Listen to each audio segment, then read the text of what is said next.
آج بہت ساری خواتین کی شکایتیں آتی ہیں، میاں یورپ چلا گیا، بیگم کو یہی چھوڑا ہوا ہے، 2 سال تک وہ سسرال میں خدمت کر رہی ہے نوکرانی بن کے، اور یہ تھوڑے تھوڑے پیسے اس کو بھیج رہے ہیں، کبھی کبھار ایک آدھ فون کر لیا۔ یہ نہیں ہونا چاہیے۔ اگر آپ کو اللہ نے گنجائش دی ہے، یورپ گئے ہو، امریکہ گئے ہو، سعودیہ گئے ہو، بیگم کو اپنے بولو بھائی ساتھ رکھو، یہ عورت کا حق ہے۔ بعض یہ بھی ظلم کرتے ہیں کہ وہاں جا کے شادی کر لی، تو شادی سے تو ہم منع نہیں کرتے، لیکن جب آپ نے وہاں شادی کی ہے تو اس کے ساتھ زیادہ راتیں گزر رہی ہیں، اور اس کے پاس 2 سال میں بولو بھائی 1 مرتبہ، تو اللہ نے تو صاف کہہ دیا کہ اگر عدل نہیں کر سکتے تو تمہارے لیے نکاح کرنا حلال نہیں ہے۔ جتنی راتیں اس کے ساتھ گزاری اتنی ہی پاکستان والی کے ساتھ گزارنا بولو بھائی پڑیں گی۔ اس کو بھی لے کے جاؤ۔ کرتے کیا ہے، اپنے گاؤں دیہات سے ایک پرانی سی نا یہاں شادی کر لی، وہ ابا کی خدمت کے لیے گھر میں رکھ لی، وہاں جا کے ان کو گوریاں نظر آتی ہیں، خوبصورت خوبصورت لڑکیاں نظر آتی ہیں، تو یہ والی کیا لگتی ہے، پرانی۔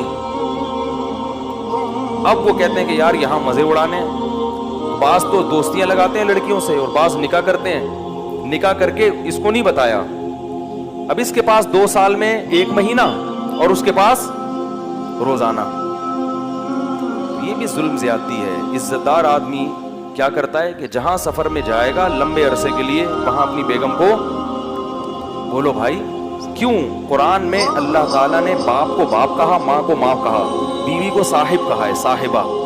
صاحبہ کسے کہتے ہیں؟ یہ اردو والا صاحبہ نہیں، صاحب کیا حال ہے یہ والا نہیں، صاحب عربی میں کہتے ہیں ساتھی، جو آپ کے 24 گھنٹے وصاحبتہ واخیہ۔ قرآن میں آتا ہے نا قیامت کے دن انسان اپنے باپ سے بھی دور بھاگے گا، تو اس کے لیے باپ کا لفظ استعمال کیا، اپنی ماں سے بھی دور بھاگے گا، کا لفظ استعمال کیا، بھائی سے بھی دور بھاگے گا، اس کے لیے اخ کا لفظ استعمال کیا، بیوی کو فرمایا اپنے ساتھ رہنے والی سے بھی دور بھاگے گا۔ تعبیر ہے یا نہیں ہے بھائی؟ قرآن میں آتا ہے کہ قیامت کے دن انسان اپنے باپ سے بھی دور بھاگے گا، تو ابا کو کیا کہا؟ ابا، حالانکہ انسان ابا کے ساتھ بھی رہتا ہے لیکن ان کو ساتھ ہی نہیں کہا۔ ماں سے بھی دور بھاگے گا، اور بھائی سے بھی دور بھاگے گا، اس خاندان سے بھی دور بھاگے گا جس خاندان نے اس کو ٹھکانہ دیا، اس کو بھی اللہ نے ساتھی نہیں کہا۔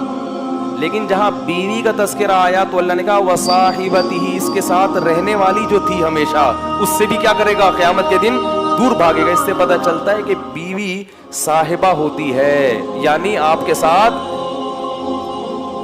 بولو بھائی رہنے والی۔ یہ اللہ کا قانون ہے کہ جب آپ کا نکاح ہو گیا تو اب بیگم آپ کے ساتھ چپک گئی ہے، ٹھیک ہے؟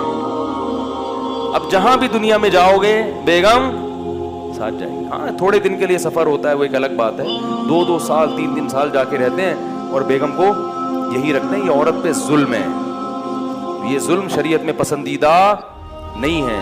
تو اس لیے امریکہ جا کے، اور یہ شریف ہونے کی علامت بھی نہیں ہے۔ شریف آدمی کا تو ویسے بھی بیوی کے بغیر گزارا نہیں ہوتا۔ بھائی امریکہ 2 سال کیسے رہو گے تم یار؟ میں بدگمان نہیں ہو رہا، میں یہ نہیں کہہ رہا جو 2 سال رہتے ہیں وہ گناہ کرتے ہیں، کسی سے بدگمانی کی اجازت نہیں ہے، لیکن عمومی طور پر ایسا رہنا بہت مشکل ہے کہ آپ بیگم کے بغیر 2 سال رہیں، آپ جوان بھی ہیں اور آپ کہیں کہ مجھے کوئی خطرہ نہیں ہے۔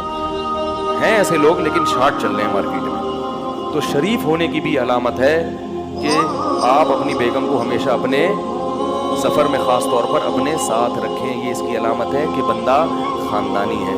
کوئی غلط ایکٹیویٹیز میں مبتلا ہوتا تو بیوی کو کم از کم نہ لے کے جاتا، اس کو ٹوپی کرا دیتا۔ جیسے کہ لوگ عیاشی کے لیے، میں تھائی لینڈ میں تھا نا، تو وہاں میں نے لوگوں سے پوچھا کہ یہاں لوگ اپنی بیگم بچوں کے ساتھ کیوں نہیں آتے یار، اتنی زبردست خوبصورت گھومنے پھرنے کی جگہ ہیں۔ اس نے کہا یہاں لوگ عیاشی کے لیے آتے ہیں، بیگم کو ساتھ لے کے نہیں آتے ہیں۔